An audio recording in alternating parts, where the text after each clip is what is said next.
As you're narrowing down your list of suppliers, you're going to need to order some product samples. So let's get started. Okay, so we're at a point now where we've been building our list of suppliers. You've been searching and you found some potential products and you found some potential suppliers. Now, we don't know too much about them at this point yet. We've gathered some information on pricing. We've seen some photos. So now it's time to narrow down this list of suppliers and order some samples. Now, ordering samples is absolutely vital. Up until this point, I mean, you can look at any photos, you can read any descriptions you want. They might have the best sounding product in the world, but until you can actually get your hands on a sample and see the quality, you'll never really know. And this, I can't overemphasize how important this is. Now, it's so tempting sometimes to just bypass it and save the money to have a product shipped over and skip this step, but I highly, highly recommend that you do not do that. I've known of so many instances in the past, and myself included, and other people I know who are selling on Amazon who ordered samples, and when that sample came, it was absolute garbage, or it just had a bad feel to it. It was really lightweight or plasticky or tinny, or one of the features wasn't quite the way they expected. You know, there's nothing quite like getting your hands on, feeling and touching, and really evaluating and maybe testing a different sample. Now, there is a cost to doing this, of course, and you know, it's not really cheap. I mean it is cheap in the sense of you have to view this kind of like an insurance policy. It's so important.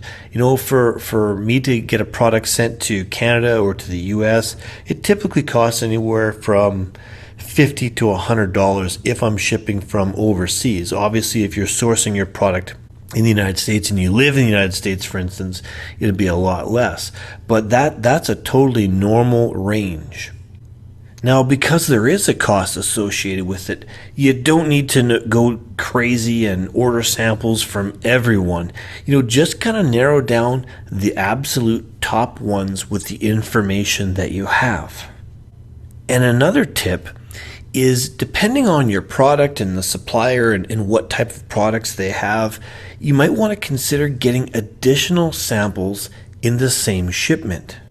So not only can you save some money if you do that, you know, if they can put 2 or 3 things in one box, you know, great.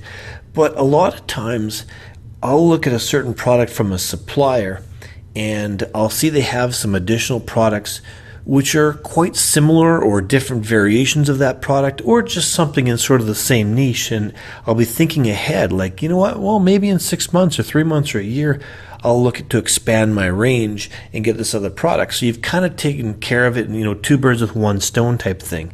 So always kind of leave that option open. And, you know, it can get expensive just to send 1 product at a time, 1 sample at a time, constantly over time. So if you can amalgamate those samples together and save yourself a bit of money and also expand your range out a little bit, that's fantastic.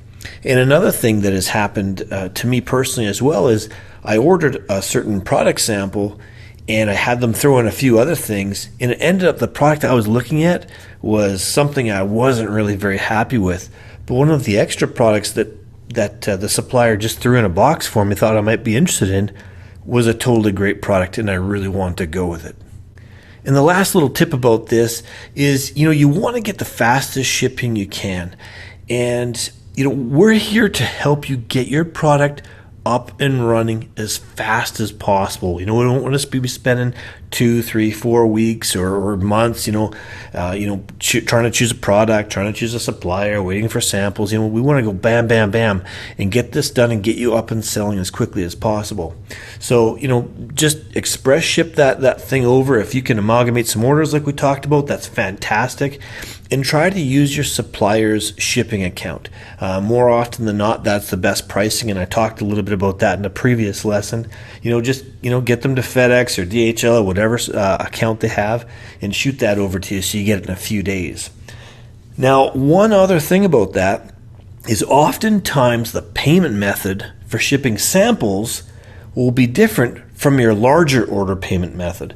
So, for instance, if I order a sample, for whatever reason, they might require, a Western Union transfer. And I normally don't like to do Western Union too much because I find it's a bit expensive. And I kind of worry about the security of it. I mean, I know people do it all the time and I've done it. But if it's just for a sample, I don't mind.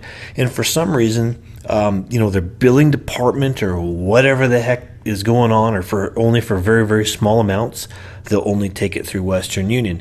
But if I was to then turn around and say, yes, I want this product, give me 1,000 of them, they might require a different payment method. And in fact, I probably wouldn't use Western Union for a large payment method. I'd probably do more traditional transfer, like a bank wire or something like that. So just so you know, and don't get freaked out if the shipping sample they ask for a Western Union. Maybe they can use PayPal. That's a really common thing too, but they're oftentimes different. So let's select your top picks and get those samples on the way, and we'll see you in the next module.